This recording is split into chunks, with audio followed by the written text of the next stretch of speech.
वाहिगुरू जी का खालसा वाहिगुरू जी की फतेह। सिख चैनल के प्यारे दर्शकों, सिख चैनल वालों आप जी का बहुत बहुत स्वागत है। सरदूल सिंह मालवा वालों आप जी ਨੂੰ जी आया। ਅੱਜ ਦੇ ਪ੍ਰੋਗਰਾਮ ਦੇ ਵਿੱਚ ਅਸੀਂ ਕੁਝ ਉਹ ਗੱਲਾਂ ਕਰਨ ਜਾ ਰਹੇ ਹਾਂ ਜਿਹਦੇ ਨਾਲ ਦਿਲ ਤੇ ਬੜੀ ਸੱਟ ਵੱਜਦੀ ਹੈ, ਦਿਲ ਦੁਖੀ ਹੁੰਦਾ ਹੈ ਜਦੋਂ ਇਹ ਗੱਲਾਂ ਸੁਣਦੇ ਹਾਂ ਕਿ ਇੱਕ ਬੱਚੀ ਦਾ ਕਤਲ ਕਰਕੇ ਉਸ ਦੇ ਨਾਲ ਬਲਾਤਕਾਰ ਕੀਤਾ ਜਾਂਦਾ ਹੈ। ਇੱਕ ਔਰਤ ਦਾ ਸਿਰ ਵੱਢ ਕੇ ਜੁਦਾ ਕਰਕੇ ਫਿਰ ਬਲਾਤਕਾਰ ਹੁੰਦਾ ਹੈ। ਪੁੱਤਰ ਆਪਣੀ ਮਾਂ ਦਾ ਬਲਾਤਕਾਰ ਕਰਕੇ ਇਹੋ ਜਿਹੀਆਂ ਗੱਲਾਂ ਸਾਡੇ ਸਾਹਮਣੇ ਆ ਰਹੀਆਂ। ਤੇ ਜਦੋਂ ਯੂਕੇ ਦੇ ਵਿੱਚ ਦੇਖਦੇ ਹਾਂ ਬਲਾਤਕਾਰ ਦੇ ਕਿਸੇ ਹੋਰ ਤਰੀਕੇ ਦੇ ਨਾਲ ਜਿਹੜੇ ਇਲੈਕਸ਼ਨਾਂ ਦੇ ਵਿੱਚ ਕੈਂਡੀਡੇਟ ਖੜੇ ਨੇ ਉਹ ਇੱਕ ਦੂਸਰੇ ਨੂੰ ਇਹ ਕਹਿ ਰਹੇ ਨੇ ਵੀ ਮੈਂ ਆਈ ਵੁੱਡ ਨਹੀਂ ਈਵਨ ਰੇਪ ਯੂ, ਇਹੋ ਜਿਹੀਆਂ ਗੱਲਾਂ ਕਹੀਆਂ ਨੇ। ਉਹਦੇ ਬਾਰੇ ਮੈਂ ਫਿਰ ਕਰਾਂਗਾ ਗੱਲ।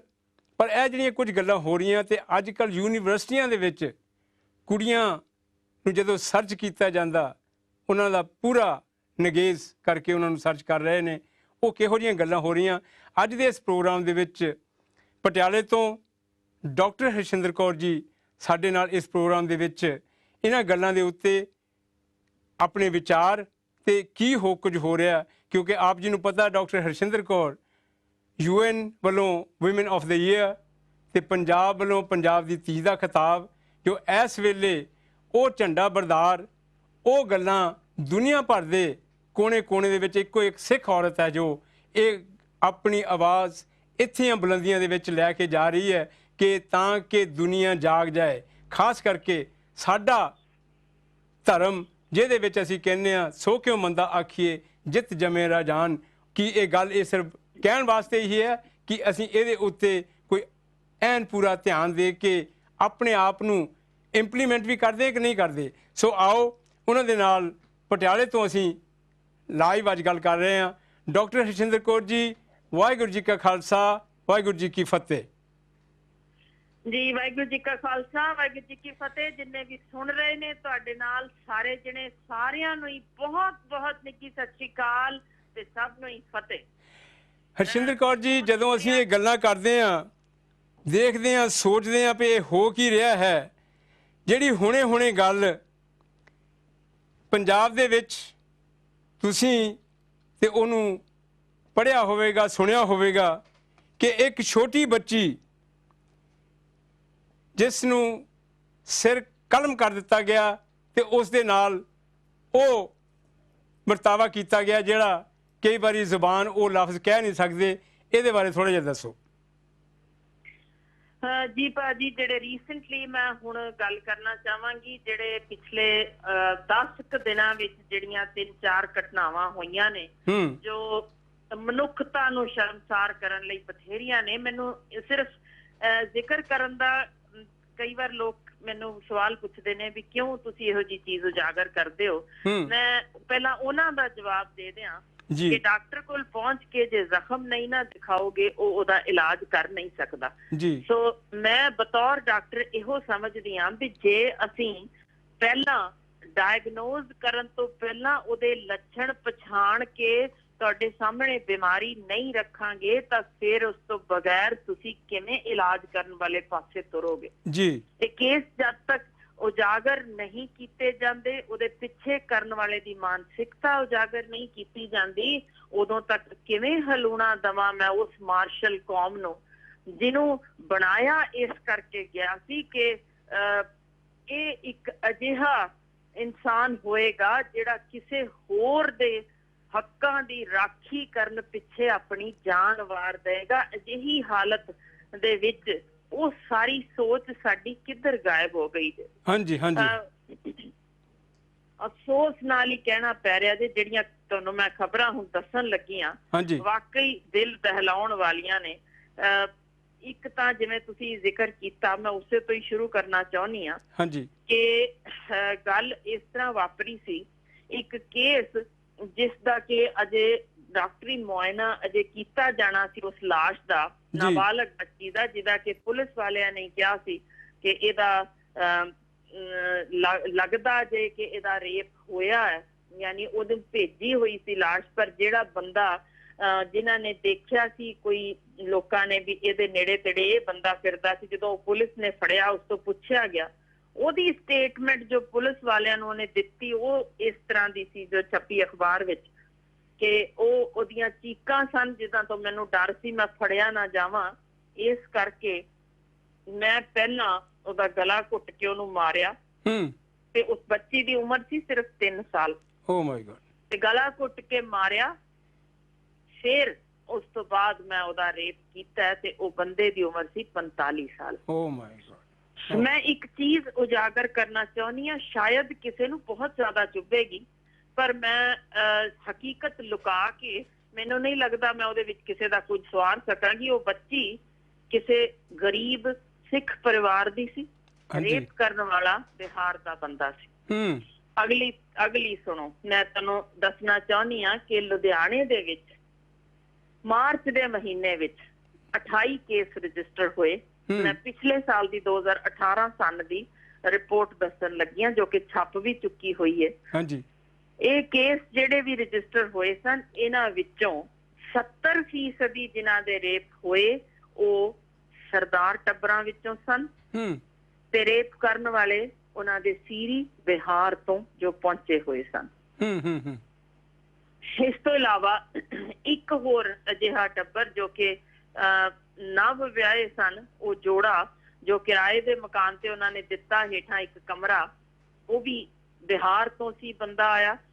ਤੇ ਉਹ ਬੰਦਾ ਜਦੋਂ ਕੰਮ ਕਰਨ ਗਿਆ ਉਦੋਂ ਉਹਨੇ ਸ਼ਿਕਾਇਤ ਜਿਹੜੀ ਦੁਬਾਰਾ ਪੁਲਿਸ ਦਰਜ ਕਰਾਈ ਕਿ ਉਹਦੇ ਪਿੱਛੋਂ ਉਸ ਦੀ ਔਰਤ ਨੂੰ ਬੰਨ੍ਹ ਕੇ ਮੰਜੇ ਤੇ ਉਹਦਾ ਰੇਪ ਉਸਨੇ ਕੀਤਾ। ਯਾਨੀ ਵੱਡੀ ਗਿਣਤੀ ਪੰਜਾਬ ਦੇ ਵਿੱਚ ਪੰਜਾਬੀ ਖਾਸ ਕਰਕੇ ਸਿੱਖ ਔਰਤਾਂ ਦੇ ਰੇਪ ਇਸ ਵੇਲੇ ਕਰਨ ਵਾਲਿਆਂ ਵਿੱਚ ਬਿਹਾਰ ਦੀ ਗਿਣਤੀ ਬਹੁਤ ਬਿਹਾਰੀਆਂ ਦੀ ਵੱਧ ਹੁੰਦੀ ਜਾਂਦੀ ਹੈ। ਜਿਹੜੀ ਤੁਸੀਂ ਹੁਣੇ ਤੁਸੀਂ ਗੱਲ ਕਹਿ ਕੇ ਹਟੇ ਹੋ ਪਏ ਇਹ ਮਾਰਸ਼ਲ ਕੌਮ ਜਿੱਥੇ 2-2 ਹਜ਼ਾਰ 3-3 ਹਜ਼ਾਰ ਬੱਚਿਆਂ ਨੂੰ ਘਰਾਂ ਦੇ ਵਿੱਚ ਵਾਪਸ ਉਹ ਸਰਦਾਰ ਲੈ ਕੇ ਜਾਂਦੇ ਸੀ ਤੇ ਉਸ ਵੇਲੇ ਚੀਕਾਂ ਚਗਾੜੇ ਉਹਨਾਂ ਦੇ ਸੁਣ ਕੇ ਇਹ ਆਪਣੇ ਖਾਣੇ ਛੱਡ ਕੇ ਪਹੁੰਚ ਜਾਂਦੇ ਸੀ ਤੇ ਅੱਜ ਉਹਨਾਂ ਹੀ ਸਰਦਾਰਾਂ ਦੀਆਂ ਉਹਨਾਂ ਹੀ ਸਿੱਖਾਂ ਦੀਆਂ ਬੱਚੀਆਂ ਔਰਤਾਂ ਜਿਹੜੀਆਂ ਹੈਗੀਆਂ ਜਿਨ੍ਹਾਂ ਦੇ ਉੱਤੇ ਬਲਾਤਕਾਰ ਹੋ ਰਹੇ ਨੇ, ਰੇਪ ਹੋ ਰਹੇ ਨੇ, ਤੇ ਫਿਰ ਕੀ ਅੱਜ ਦਾ ਪੰਜਾਬੀ ਸਿੱਖ ਜਾਂ ਉਹ ਗੌਰਮੈਂਟ ਉਹ ਕਿੱਥੇ ਸੁੱਤੀ ਪਈ ਹੈ?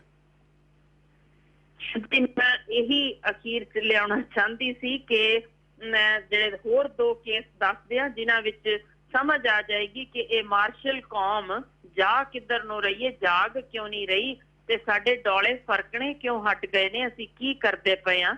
ਉਹਨਾਂ ਵਿੱਚ ਇੱਕ ਕੇਸ ਹੋਰ ਜੇ, ਹਾਂਜੀ, ਜਿਹੜੀ ਬੱਚੀ ਦਾ ਇੱਕ 15 ਵਰਿਆਂ ਦੀ ਬਾਲੜੀ, ਤਾਂ ਸ਼ਾਇਦ ਤੁਸੀਂ ਵੀ ਖਬਰ ਪੜ੍ਹੀ ਹੋਏ ਕਿ ਉਹਦਾ ਸਰੀਰ ਇੱਕ ਥਾਈਂ ਸੀ ਤੇ ਉਹਦਾ ਸਿਰ ਵੱਢਿਆ ਹੋਇਆ 1.5 ਕਿਲੋਮੀਟਰ ਪਰਾਂ ਲੱਭਿਆ। ਇਹ ਖਬਰਾਂ ਛਪੀਆਂ ਹੋਈਆਂ, ਮੈਂ ਸਿਰਫ ਚੁੱਕ ਰਹੀ ਹਾਂ। ਮੈਂ ਕੁਝ ਅਜਿਹੀਆਂ ਵੀ ਨੇ ਜਿਹੜੀਆਂ ਅਜੇ ਛਪੀਆਂ ਨਹੀਂ, ਸਾਡੇ ਕੋਲ ਉਹਨਾਂ ਦੀਆਂ ਡੈਡ ਬੋਡੀਜ਼ ਪਹੁੰਚੀਆਂ ਨੇ। ਮੈਂ ਉਹਨਾਂ ਦਾ ਜ਼ਿਕਰ ਜੇ ਕਰਨ ਲੱਗ ਪਈ ਤਾਂ ਸ਼ਾਇਦ ਇਹ ਪ੍ਰੋਗਰਾਮ ਹੀ ਖਤਮ ਹੋ ਜਾਣਾ। ਮੈਂ ਸਿਰਫ ਛਪੀਆਂ ਖਬਰਾਂ ਨੂੰ ਲਵਾਂਗੀ। ਹਾਂਜੀ। ਉਹਦੇ ਵਿੱਚ ਜਦੋਂ ਡਾਕਟਰੀ ਮੁਆਇਨਾ ਦੇ ਮਤਲਬ ਉਹਦੀ ਜਦੋਂ ਪੋਸਟਮਾਰਟਮ ਹੋਇਆ ਜੇ, ਉਸ ਤੋਂ ਬਾਅਦ ਮੁਆਇਨੇ ਤੋਂ ਬਾਅਦ ਪਤਾ ਲੱਗਿਆ ਕਿ ਇੱਕ ਵਾਰ ਨਹੀਂ ਅਨੇਕ ਵਾਰ ਉਹਦਾ ਕੋਸ਼ਿਸ਼ ਕੀਤੀ ਗਈ ਕਿਉਂਕਿ ਉਹਦੇ ਵਿੱਚ ਕਈ ਸੀਮਨ ਜਿਹੜੇ ਸੀਗੇ ਉਹ ਵੱਖੋ ਵੱਖਰੀ ਵੈਰਾਈਟੀ ਦੇ ਸਨ, ਪਰ ਅੱਤ ਦਾ ਜ਼ੁਲਮ ਕੀਤਾ ਹੋਇਆ, ਹੱਡੀਆਂ ਟੁੱਟੀਆਂ ਹੋਈਆਂ ਤੇ ਗਲਾ ਵੀ ਘੁੱਟਣ ਦੀ ਕੋਸ਼ਿਸ਼ ਕਿਉਂਕਿ ਉਹਦੀਆਂ ਅੱਖਾਂ ਤੋਂ ਜੋ ਉਹਦਾ ਵੱਢਿਆ ਹੋਇਆ ਸਿਰ ਲੱਭਿਆ, ਉਸ ਤੋਂ ਬਾਅਦ ਸਿਰ ਵੱਢ ਕੇ ਉਹਦੀ ਪਛਾਣ ਲੁਕਾਉਣ ਦੇ ਚੱਕਰ ਵਿੱਚ ਇਹ ਇਸ ਤਰ੍ਹਾਂ ਕੀਤਾ ਗਿਆ। ਮੈਂ ਸਿਰਫ ਪੁੱਛਣਾ ਇਹ ਚਾਹੁੰਦੀ ਹਾਂ ਕਿ ਜਦੋਂ 1947 ਦੇ ਵਿੱਚ ਇਸੇ ਤਰ੍ਹਾਂ ਟਰੋਫੀਆਂ ਬਣਾ ਕੇ ਲਾਸ਼ਾਂ ਭੇਜੀਆਂ ਜਾਂਦੀਆਂ ਸਨ ਪਾਕਿਸਤਾਨ ਜ਼ਿੰਦਾਬਾਦ ਲਿਖ ਕੇ, ਤੇ ਬਿਲਕੁਲ ਇਸੇ ਤਰ੍ਹਾਂ ਇੱਧਰੋਂ ਹਿੰਦੁਸਤਾਨ ਜ਼ਿੰਦਾਬਾਦ ਲਿਖ ਕੇ, ਤਾਂ ਇਹ ਵੰਡਾਂ ਤਾਂ ਪਾਈਆਂ ਸਿਆਸਤਦਾਨਾਂ ਨੇ, ਪਰ ਅਖੀਰ ਭਾਵੇਂ ਉਹ ਪਾਕਿਸਤਾਨ ਦੀ ਸੀ ਜਾਂ ਹਿੰਦੁਸਤਾਨ ਦੀ ਸੀ, ਜ਼ਲੀਲ ਸਿਰਫ ਔਰਤ ਕੀਤੀ ਗਈ ਤੇ ਉਹ ਵੀ ਇਹ ਕਹਿ ਕੇ ਕਿ ਇਹ ਕਿਸੇ ਵੀ ਪਿਓ ਦੀ ਪੱਗ ਇਸੇ ਕਰਕੇ ਸ਼ਰਮਿੰਦਗੀ ਦੇ ਨਾਲ ਨੀਵੀਂ ਹੋਏਗੀ ਜੇ ਉਸ ਘਰ ਦੀ ਔਰਤ ਨੂੰ ਇਸ ਤਰੀਕੇ ਕੀਤਾ ਜਾਏ। ਯਾਨੀ ਭਾਵੇਂ ਜੰਗ ਹੋਵੇ ਤੇ ਭਾਵੇਂ ਕਿਸੇ ਕਿਸਮ ਦੇ ਦੰਗੇ, ਸਿਰਫ ਇਹੋ ਸਾਡੇ ਕੋਲ ਰਸਤਾ ਰਹਿ ਗਿਆ ਕਿ ਉਸ ਦੀ ਔਰਤ ਨੂੰ ਜ਼ਲੀਲ ਕੀਤਾ ਜਾਏ ਜਿੰਨਾ ਵੱਧ ਤੋਂ ਵੱਧ ਕੀਤਾ ਜਾ ਸਕਦਾ ਹੈ।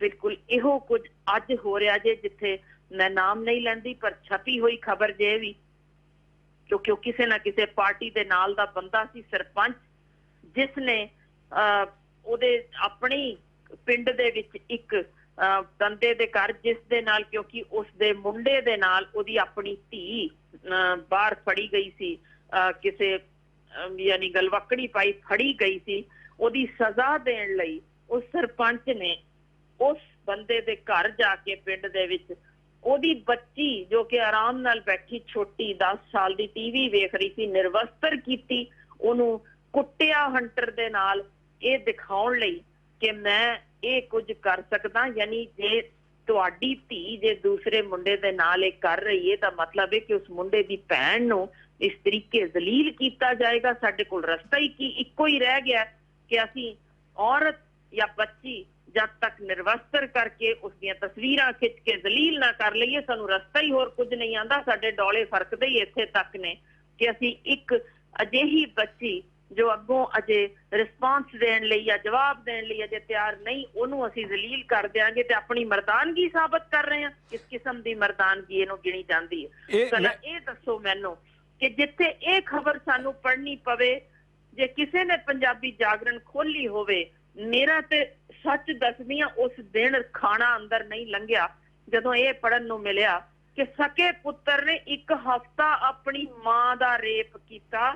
ਇਹ ਅਖਬਾਰ ਲਿਖਦੀ ਜੇ, ਪਰ ਜਦੋਂ ਪੁਲਿਸਮੈਨ ਦੀ ਸਟੇਟਮੈਂਟ ਸੀ, ਪੁਲਿਸ ਵਾਲੇ ਦੀ ਸਟੇਟਮੈਂਟ ਨਾਲ ਦਰਜ ਹੋਈ ਕਿ 1 ਹਫ਼ਤਾ ਉਹ ਔਰਤ ਸਿਰਫ ਇਸ ਸ਼ਰਮ ਦੀ ਮਾਰੀ ਕਿ ਮੈਂ ਸਮਾਜ ਵਿੱਚ ਕੀ ਜਵਾਬ ਦਊਂਗੀ ਕਿ ਮੇਰਾ ਹੀ ਪੁੱਤਰ ਇਹ ਕਾਰਾ ਕਰਦਾ ਪਿਆ। ਛੋਟੇ ਪੁੱਤਰ ਦੀ ਨੂੰਹ ਨੂੰ ਯਾਨੀ ਉਹਦੀ ਪਤਨੀ ਨੂੰ, ਆਪਣੀ ਛੋਟੀ ਨੂੰਹ ਨੂੰ ਉਸ ਅਖੀਰ ਦੱਸਿਆ ਹਫ਼ਤੇ ਬਾਅਦ ਕਿ ਮੈਂ ਇਸ ਨਰਕ ਤੋਂ ਬਾਹਰ ਚੱਲੀ ਹਾਂ, ਹੋਰ ਮੇਰੇ ਤੋਂ ਬਰਦਾਸ਼ਤ ਨਹੀਂ ਹੁੰਦਾ। ਉਹ ਇਕੱਲੀ ਮਾਂ ਸੀ, ਬਜ਼ੁਰਗ ਸੀ, ਉਹਦਾ ਪਤੀ ਮਰ ਚੁੱਕਿਆ ਸੀ, ਯਾਨੀ ਉਹਨਾਂ ਮੁੰਡਿਆਂ ਦਾ ਪਿਓ ਨਹੀਂ ਸੀ, ਤੇ ਤਾਂ ਜਾ ਕੇ ਇਹ ਸ਼ਿਕਾਇਤ ਬਾਹਰ ਨਿਕਲੀ। ਪਿੰਡ ਵਾਲਿਆਂ ਨੇ ਇਹ ਫਿਰ ਆ ਕੇ ਰਲ ਕੇ ਇਸ ਦਾ ਉੱਥੇ ਦਰਜ ਕਰਵਾਈ ਜੇ ਰਿਪੋਰਟ, ਜਿਸ ਪਿੱਛੋਂ ਇਹ ਸਾਰੀ ਅਖਬਾਰ ਦੇ ਵਿੱਚ ਮੀਡੀਆ ਰਾਹੀਂ ਨਜ਼ਰੀ ਆਈ ਤੇ ਸਾਹਮਣੇ ਆਈ। ਤੇ ਉਸ ਮਾਂ ਦੀ ਸਟੇਟਮੈਂਟ ਸਿਰਫ ਇੰਨੀ ਆਈ ਕਿ ਮੈਂ ਗਰਕਣ ਲਈ ਜ਼ਮੀਨ ਥੋੜੀ ਪੈ ਗਈ ਸੀ, ਪਰ ਮੈਨੂੰ ਇਹੋ ਡਰ ਸੀ ਕਿ ਸਮਾਜ ਕਹੇਗਾ ਕਿ ਤੂੰ ਕਿਹੋ ਜਿਹਾ ਇਹ ਜੰਮਿਆ ਨਲਾਇਕ ਪੁੱਤਰ ਜਿਹੜਾ ਇਸ ਹੱਦ ਤੱਕ ਗਿਰ ਗਿਆ। ਤੇ ਉਹਦੀ ਇਸ ਵੇਲੇ ਮਾਨਸਿਕ ਪੱਖੋਂ ਉਹ ਔਰਤ ਨਕਾਰਾ ਹੋ ਚੁੱਕੀ ਜੇ, ਮੈਂਟਲ ਹਸਪੀਟਲ 'ਚ ਦਾਖਲ ਹੈ, ਯਾਨੀ ਉਹ ਕਿਸੇ ਜੋਗੀ ਨਹੀਂ ਰਹੀ। ਇਹ ਸਾਡੀ ਅਸਲੀਅਤ ਜੇ ਜੋ ਸਾਨੂੰ ਸਾਹਮਣੇ ਸ਼ੀਸ਼ਾ ਵਿਖਾਉਣ ਲਈ ਕਿ ਇਸ ਹੱਦ ਤੱਕ ਪਹੁੰਚੇ ਆ। ਪਰ ਵੀਰਾ ਮੈਂ ਇੱਕ ਹੋਰ ਕੇਸ ਜ਼ਰੂਰ ਸਾਹਮਣੇ ਰੱਖਣਾ ਚਾਹੁੰਦੀ ਹਾਂ, ਜਿਹੜੀ ਇੱਕ ਸੈਕਿੰਡ ਮੈਂ ਇੱਥੇ ਇੱਕ ਸੈਕਿੰਡ ਹੈ ਜੀ, ਉਹਦੇ 'ਚ ਜਿਹੜੀ ਜਿਹੜੇ ਤੁਸੀਂ ਕੇਸਿਸ ਜਿਹੜੇ ਦੱਸ ਰਹੇ ਆ ਪੇਪਰਾਂ ਦੇ ਵਿੱਚ ਆਏ ਨੇ ਜਾਂ ਇਹ ਸਾਹਮਣੇ ਨੇ, ਪਰ ਜਦੋਂ ਸਾਡੀ ਜਿਹਨੂੰ ਅਸੀਂ ਸੱਭਿਅਤਾ, ਹਰਸ਼ਿੰਦਰ ਜੀ ਜਿਹਨੂੰ ਸੱਭਿਅਤਾ ਕਹਿ ਕੇ ਕਹਿੰਦੇ, ਸਾਡੀ ਸੱਭਿਅਤਾ, ਸਾਡਾ ਕਲਚਰ, ਅਸੀਂ ਬੜੀਆਂ ਹਾਥੀ ਆਪਣੇ ਛਾਤੀ ਤੇ ਹੱਥ ਮਾਰ ਮਾਰ ਕੇ ਅਸੀਂ ਕਹਿੰਦੇ ਹਾਂ ਅਸੀਂ ਜੀ ਇਹ ਲੋਕ ਹਾਂ, ਅਸੀਂ ਉਹ ਲੋਕ ਹਾਂ, ਪਰ ਇਹੋ ਜਿਹੀਆਂ ਚੀਜ਼ਾਂ ਹੋਣ ਤੋਂ ਬਾਵਜੂਦ ਤੇ ਲਾਠੀਆਂ ਦੇ ਨਾਲ ਹੋਰ ਤਾਂ ਪੁਲਿਸ ਬੜਾ ਦੁਨੀਆ ਨੂੰ ਕੁੱਟਦੀ ਆ, ਕੋਰਟਾਂ ਦੇ ਵਿੱਚ ਕੇਸ ਇਹੋ ਜਿਹੇ ਜਾਂਦੇ ਨੇ, ਪਰ ਉਹਨਾਂ ਦਾ ਜਿਹੜੇ ਗਰੀਬ ਤਬਕਾ ਆ, ਚਾਹੇ ਇਹੋ ਜਿਹੇ ਕੇਸ ਹੁੰਦੇ ਆ, ਸੁਣਵਾਈ ਹੋ ਕੇ, ਜਾਂ ਮੇਰੇ ਖਿਆਲ ਅੱਗੇ ਵੀ ਮੈਂ ਤੁਹਾਡੇ ਨਾਲ ਇਹ ਗੱਲ ਕਰ ਚੁੱਕਾ ਹੈਗਾ ਵੀ ਜੁਡੀਸ਼ਰੀ ਕਿੱਥੇ ਹੈਗੀ ਆ? ਕੀ ਉਸ ਬੰਦੇ ਨੂੰ ਫਾਂਸੀ ਨਹੀਂ ਦਿੱਤੀ ਜਾਣੀ ਚਾਹੀਦੀ? ਕੀ ਉਹਨਾਂ ਦੇ ਉੱਤੇ ਉਹ ਸਾਰੀ ਉਮਰ ਦੇ ਵਿੱਚ ਉਹ ਕੈਦ ਨਹੀਂ ਕੀਤੇ ਜਾਣੇ ਚਾਹੀਦੇ? ਪਰ ਇਹੋ ਜਿਹੀਆਂ ਗੱਲਾਂ ਦੇ ਹੋਣ, ਜਦ ਤੱਕ ਇਹ ਕਾਨੂੰਨ ਨਹੀਂ ਪਕੜ ਕਰਦਾ ਤੇ ਇਹੋ ਜਿਹੇ ਕੇਸ ਹਰ ਰੋਜ਼ ਹਜ਼ਾਰਾਂ ਦੀ ਤਾਦਾਦ ਦੇ ਵਿੱਚ ਸਾਡੇ ਸਾਹਮਣੇ ਆਉਂਦੇ ਰਹਿਣਗੇ। ਹਾਂ ਬਿਲਕੁਲ ਜੀ, ਮੈਂ ਤੁਹਾਡੇ ਨਾਲ 100% ਸਹਿਮਤ ਹਾਂ। ਇੱਕ ਆਖਰੀ ਨਿੱਕਾ ਜਿਹਾ ਕੇਸ ਦੱਸ ਕੇ ਤੇ ਮੈਂ ਤੁਹਾਡੀ ਗੱਲ ਦਾ ਜਵਾਬ ਦੇਣਾ ਚਾਹਾਂਗੀ, ਜੋ ਮੇਰਾ ਖਿਆਲ ਹੈ ਸਾਰੇ ਰਿਸ਼ਤੇ ਤਾਰ ਕਰ ਦੇਵੇਗਾ, ਇਸ ਤੋਂ ਵੱਧ ਕੁਝ ਬਚਦਾ ਹੀ ਨਹੀਂ ਜੀ। ਜਿੱਥੇ ਇੱਕ ਮਾਂ ਆਪਣੀ ਧੀ ਨੂੰ ਲੈ ਕੇ, ਜੋ ਕਿ 4 ਵਰਿਆਂ ਦੀ ਧੀ ਨੂੰ ਲੈ ਕੇ ਆਪਣੇ ਪੇਕੇ ਆਈ ਸੀ, ਉਹਦਾ ਆਪਣਾ ਸਕਾ ਭਰਾ ਜੋ ਕਿ 9ਵੀਂ ਜਮਾਤ ਵਿੱਚ ਪੜ੍ਹਦਾ ਸੀ, 15 ਵਰਿਆਂ ਦੀ ਉਹਦੀ ਉਮਰ ਸੀ, ਤੇ ਉੱਥੇ ਉਹ ਆਪਣੀ ਮਾਂ ਦੇ ਨਾਲ ਬਾਜ਼ਾਰ ਗਈ ਹੈ, ਯਾਨੀ ਆਪਣੀ ਉਹ ਬੱਚੇ ਦੇ ਮਾਮੇ ਕੋਲ, ਸਕੇ ਭਰਾ ਕੋਲ ਛੱਡ ਕੇ ਆਪਣੀ ਬੇਟੀ ਕਿ ਅਸੀਂ ਬਾਜ਼ਾਰ ਤੱਕ ਜਾ ਕੇ ਆਨੀ ਆ, ਵਾਪਸ ਆ ਕੇ ਧੀ ਲੱਭੀ ਨਹੀਂ। ਉਹਨੂੰ ਹਾਲ ਇਹ ਸੀ ਕਿ ਮਾਂ ਤੇ ਆਲੇ ਦੁਆਲੇ ਘੁੰਮਦੀ ਫਿਰਦੀ ਰਹੀ। ਉਸ ਨਾਨੀ ਨੂੰ ਕਿਸੇ ਨੇ ਦੱਸਿਆ ਕਿ ਇਹ ਅੱਧ ਸੜੀ ਲਾਸ਼ ਪਈ ਜੇ ਖੇਤ ਵਿੱਚ ਜਾ ਕੇ ਆ, ਤੇ ਜੋ ਅਖੀਰ ਵਿੱਚ ਕੰਪਲੀਟ ਪਿਕਚਰ ਮੈਂ ਇਹ ਦੱਸਣਾ ਚਾਹੁੰਦੀ ਹਾਂ, ਜੋ ਅਖੀਰ ਵਿੱਚ ਨਿਕਲੀ ਹੈ ਪੂਰੀ ਪੁਲਿਸ ਤਫਤੀਸ਼ ਦੇ ਬਾਅਦ, ਤੇ ਪੂਰੀ ਜੋ ਕਿ ਪੋਸਟਮਾਰਟਮ ਰਿਪੋਰਟ ਵੀ ਆਈ, ਜੇ ਉਹਦੇ ਵਿੱਚ ਇਹ ਸਾਬਤ ਹੋਇਆ ਕਿ ਉਸ ਮੁੰਡੇ ਨੇ ਗਲਾ ਘੁੱਟ ਕੇ ਪਹਿਲਾਂ ਉਹਨੂੰ ਬੇਹੋਸ਼ ਕੀਤਾ, ਅੱਧ ਮਰੀ ਕੀਤਾ। ਸਕੇ ਮਾਮੇ ਨੇ ਉਹਦਾ ਰੇਪ ਕੀਤਾ। ਉਸ ਤੋਂ ਬਾਅਦ ਉਹਨੂੰ ਡਰ ਲੱਗਿਆ ਕਿ ਫੜੀ ਨਾ ਜਾਵੇ, ਉਸਨੂੰ ਸਾੜਨ ਦੀ ਕੋਸ਼ਿਸ਼ ਕੀਤੀ। ਅੱਧ ਸੜੀ ਲਾਸ਼, ਅੱਧੀ ਸੜੀ ਨੂੰ ਛੱਡ ਕੇ ਘਰ ਭੱਜ ਆਇਆ। ਉੱਥੇ ਆ ਕੇ ਜਦੋਂ ਨਾਨੀ ਨੂੰ ਦੱਸਿਆ ਕਿ ਮੇਰੇ ਤੋਂ ਹੋ ਗਿਆ, ਨਾਨੀ ਜਾ ਕੇ ਉਸ ਖੇਤ ਦੇ ਵਿੱਚ ਜਾ ਕੇ ਜਦੋਂ ਪਹੁੰਚੀ, ਉੱਥੇ ਕੁੱਤੇ ਉਸ ਨੂੰ ਖਿੱਚ ਰਹੇ ਸਨ, ਅੱਧ ਸੜੀ ਲਾਸ਼ ਨੂੰ, ਜਿੱਥੋਂ ਉਹਨੂੰ ਫੜ ਕੇ ਚੁੱਕ ਕੇ ਕੱਪੜੇ ਬਦਲ ਕੇ ਉਹਨੂੰ ਚੰਗੀ ਤਰ੍ਹਾਂ ਧੋ ਕੇ ਲੱਤਾਂ ਨੂੰ ਉਹਨੇ ਸਾਰੇ ਯਾਨੀ ਜਿੰਨੇ ਵੀ ਉੱਥੋਂ ਲੱਛਣ ਸਨ ਮਿਲ ਸਕਦੇ ਉਹ ਮਿਟਾਉਣ ਦੀ ਕੋਸ਼ਿਸ਼ ਕੀਤੀ। ਤੇ ਫਿਰ ਅਖੀਰ ਉਹ ਘਰ ਲਿਆਈ, ਉਹਨੂੰ ਲਾਸ਼ ਨੂੰ ਨੁਹਾ ਵੀ ਦਿੱਤਾ ਵੀ ਕੋਈ ਰਹਿ ਨਾ ਜਾਵੇ, ਕਿਤੋਂ ਇਹ ਫੜਿਆ ਨਾ ਜਾਵੇ। ਪਰ ਉਹ ਕਿਉਂਕਿ ਕੋਈ ਲੋਕ ਸਨ ਜਿਨ੍ਹਾਂ ਨੇ ਦੇਖਿਆ, ਜਿਨ੍ਹਾਂ ਨੇ ਦੱਸਿਆ ਸਾਰਾ ਕੁਝ, ਤੇ ਫਿਰ ਉਹ ਬੱਚਾ ਫੜਿਆ ਵੀ ਗਿਆ। ਮੈਂ ਇਹ ਦੱਸ ਦਿਓ ਕਿ 15 ਵਰਿਆਂ ਦਾ ਬਾਲ ਆਪਣੀ ਹੀ ਸਕੀ ਭਣੇਵੀਂ ਦੇ ਨਾਲ ਇਹ ਕਰ ਰਿਹਾ ਤੇ ਨਾਨੀ ਬਚਾ ਰਹੀ ਹੈ। ਤੇ ਸਟੇਟਮੈਂਟ ਪਤਾ ਜੇ ਕੀ ਦੇ ਰਿਹਾ? ਫੜਨ ਤੋਂ ਬਾਅਦ ਸ਼ਰਮਿੰਦਗੀ ਨਹੀਂ ਸੀ, ਸਟੇਟਮੈਂਟ ਇਹ ਦੇ ਰਿਹਾ ਇਹ ਤਾਂ ਬਾਲੜੀ ਸੀ ਜਿੱਥੇ ਮੈਂ ਪ੍ਰੈਕਟਿਸ ਕਰ ਰਿਹਾ, ਹੁਣ ਕੋਸ਼ਿਸ਼ ਕਰਾਂਗਾ ਕਿਸੇ ਘਰ ਜਵਾਨ ਕੁੜੀ ਤੇ ਹੱਥ ਪਾਉਣ ਦੀ।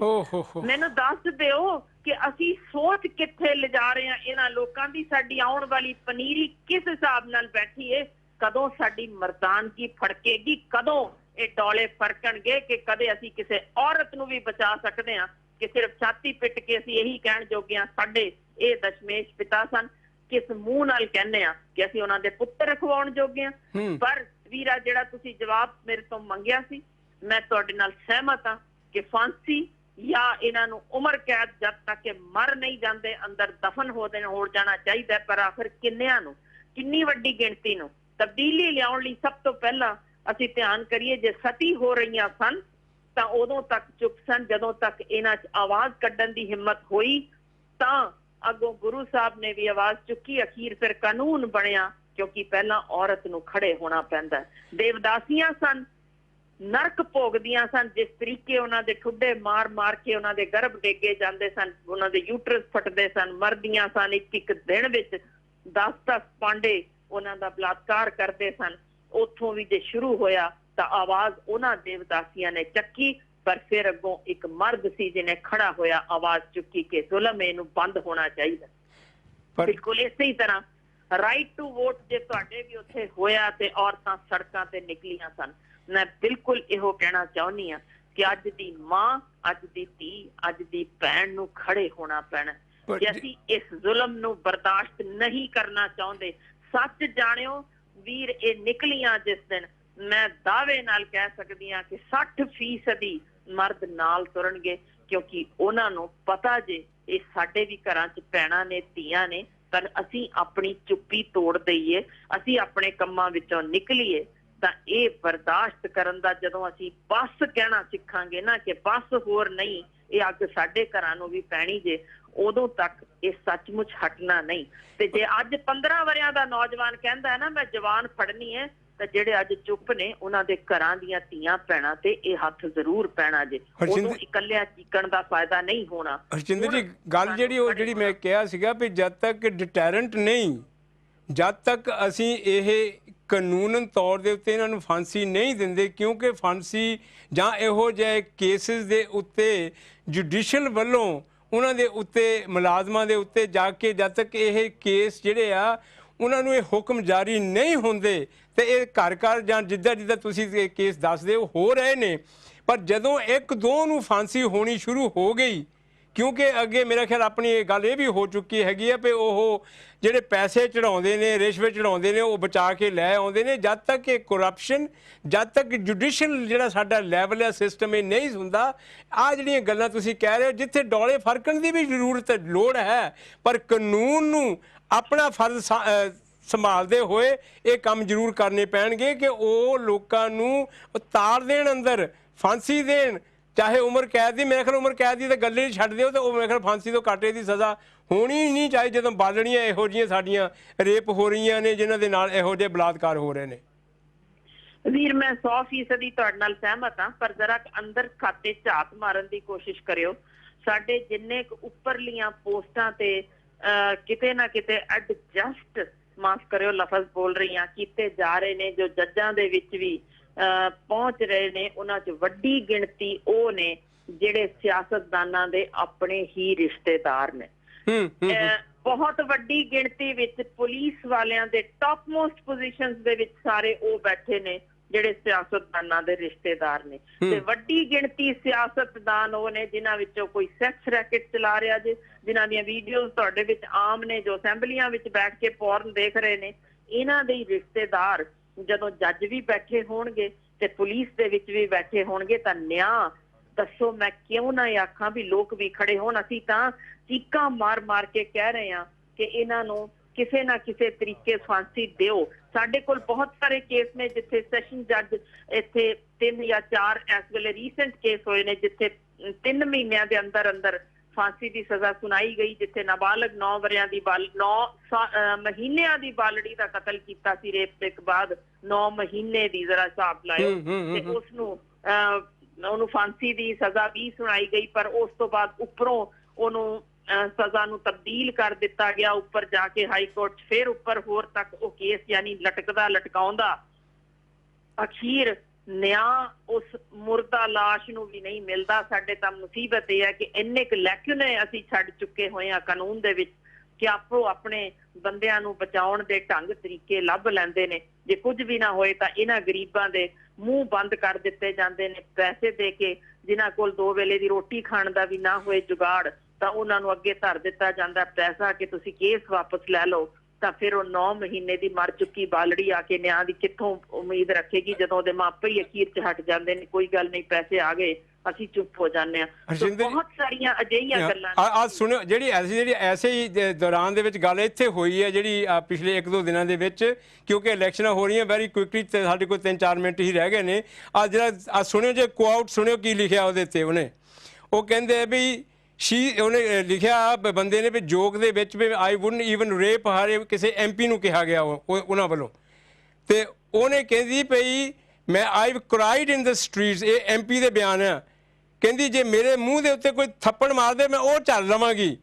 ਤੇ ਕਹਿੰਦੀ ਉਹਨੇ ਮੰਗ ਕੀਤੀ ਆ ਕਾਨੂੰਨ ਦੇ ਕੋਲੋਂ, ਇਸ ਪਾਰਲੀਮੈਂਟ ਦੇ ਕੋਲੋਂ ਆਹ ਗੱਲ ਹੋਵੇ। ਦੇਖੋ ਕੋਰਟ ਕੈਸੀ ਕਹੀ ਆ, ਦੀ MP has cold the people who promote rape sexual violence to have a lifetime ban from running any elected office।